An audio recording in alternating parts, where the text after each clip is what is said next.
step out. How scary is it to step out? Right?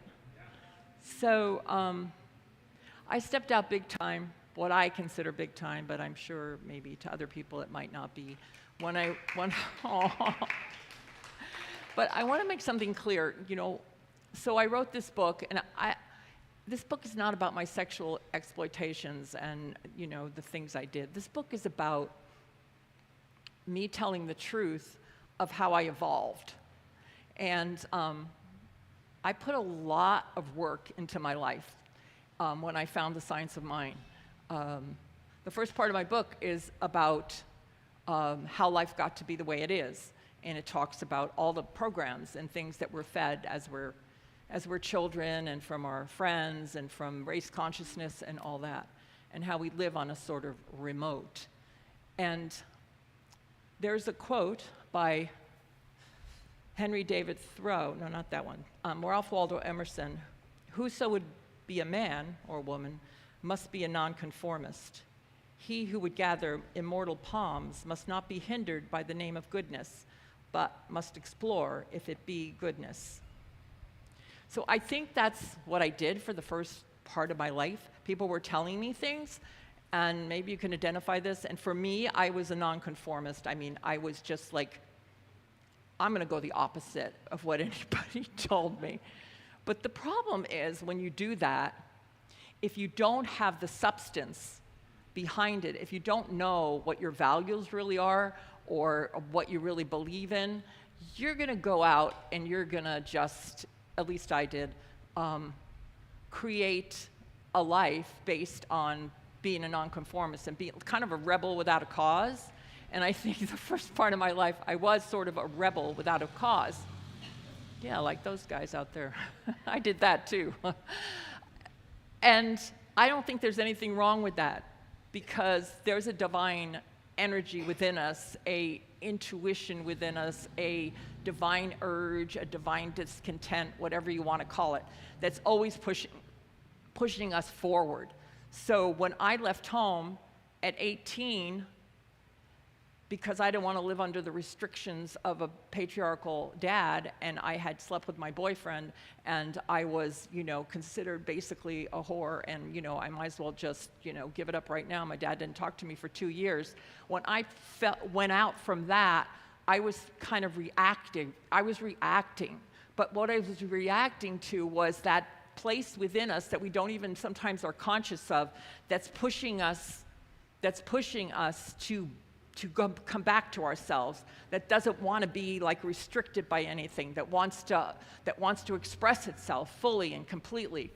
And like I said, when we don't have the knowledge or the wherewithal for all of that, we just act out. And so I spent the first part, probably the first 45 years of maybe 40 years of my life, just pretty much acting out, even being married, just acting out and trying to find that wholeness and not knowing what it was. And so I lived unconsciously. And there's more for us than that. And when I came to the science, I was able to put all of that together in a way that made sense to me and allowed me to forgive myself and allowed me to remember who I was and to recognize who I was and to recognize this divine urge, this divine discontent that leads our lives, and to actually embrace the idea that I could be God. Now that is definitely a nonconformist, but it's different, because what it is, it's us discovering ourselves. And so what is God? God is love. God is this energy, this source. It's not this being up there that's doling out rewards and punishments and coming in sometimes and telling us, oh, I'm going to have a fire over there and let's do a Holocaust and all of this. That's not God. God is a divine energy that moves us forward no matter. Like your quote said, Melissa, it's moving us through. What was the quote? I need that quote because it was a really good quote. It really says what it is. Which one is it? The secret to thriving in life is the willingness to go through what you go through. So there's nothing, go through what you go through. Did I say it right? Grow through. I'm sorry, grow through. There's my eyes. Okay, the secret to life, I know what I want to say, is in life is the willingness to grow through what you go through. So I think the first part of my life, I wasn't necessarily growing through it. I was just going through it. Then when I recognized that, then I was able to grow through it, even though it had already happened, because I was able to go back and put all the pieces together and say, wow, okay, I'm not a sinner, but I went through some stuff. And that's another thing I love about this teaching, is there is no sinners besides a sinner is somebody that, like, when we miss the mark, when we forget who we are and we go off track and we're forgetting who we are. It's missing the mark. I think that's a archery term. Missing the mark is a sin. So when I was able to put all that together and recognize that there was something greater happening, and there's the nonconformist. I don't know how many people or philosophies talk about being God. We don't even know totally and completely what God is. We know that there's a creative force that's pieced together the whole universe, and that is moving through the whole universe. It's expanding the whole universe, and it's us. It is our consciousness. I'm reading this great book now called The Not Yet God, and I want to say this because it's so important. If we're experiencing any kind of lack, limitation, any of those things in our life, it's because we have identified with that. And we have identified with it. We have put that behind our I am. And we have done it mentally, emotionally, and spiritually, however you want to talk about it. We've put an I am behind it, and we've evolved with that I am until we decide to change that I am. And in every moment, that's the beautiful part, we get to change it. We don't have to live the same life that we lived yesterday or even the last moment.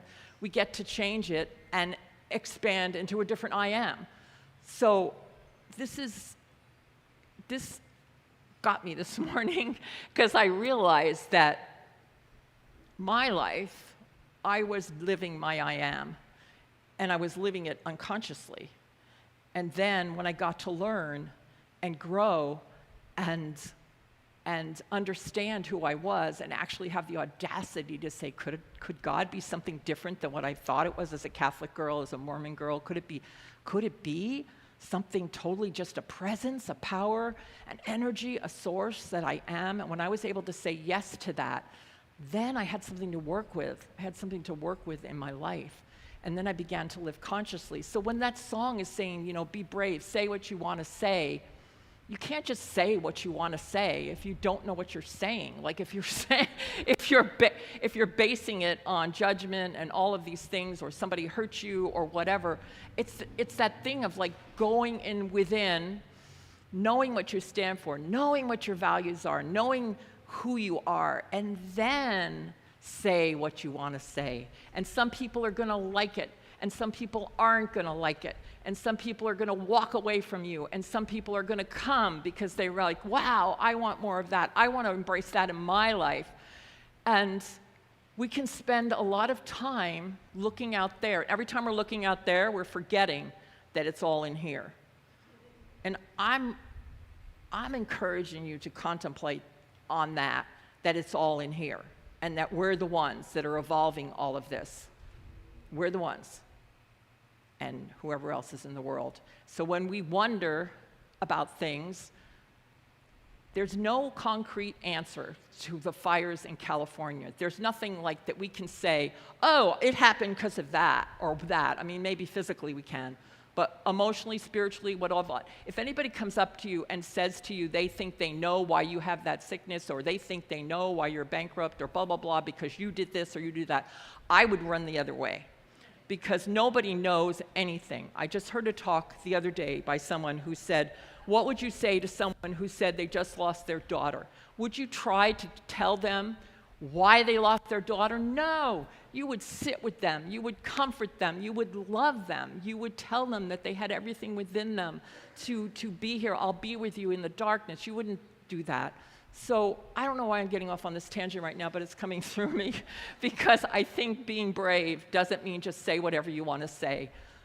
What it means to me is really being willing to go inside ourselves and find out who we are. Find out for ourselves what's happening in our life and not try to figure out why it's happening, but try to going back to who we truly are, which is an energy and a source that is unlimited in its scope. It's unlimited. And so, and it doesn't mean that we won't confront, that there won't be a fire someday or divorce or any of these things.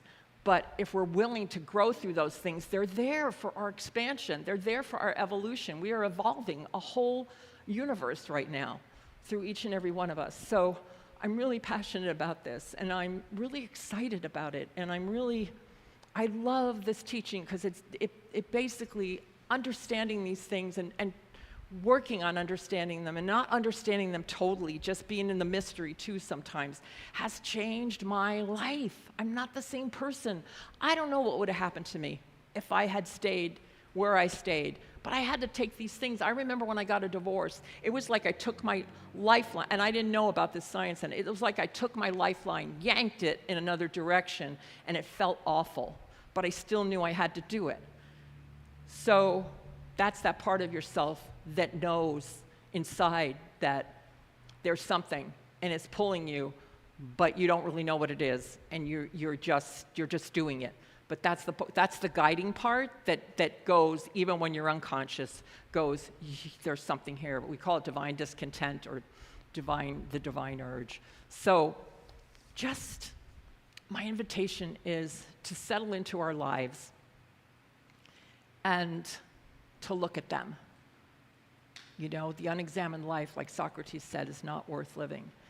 And to find out how we can grow, find out how we can grow more into this consciousness of love, into this consciousness of peace within ourselves, into this consciousness of compassion for ourselves and for others, all of that.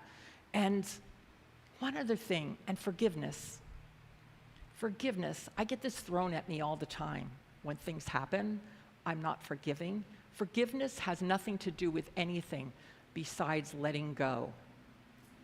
It's letting go of the animosity. It's letting go of wanting to get revenge. It's letting go and just letting things be where they need to be and to take care of what is yours to take care of. That's what forgiveness is to me. And I live by that. So let's grow together, okay? Let's expand. Let's wear our red dresses, and which is just our wholeness, and be all that we can be. The world needs us now. I know it. Thank you.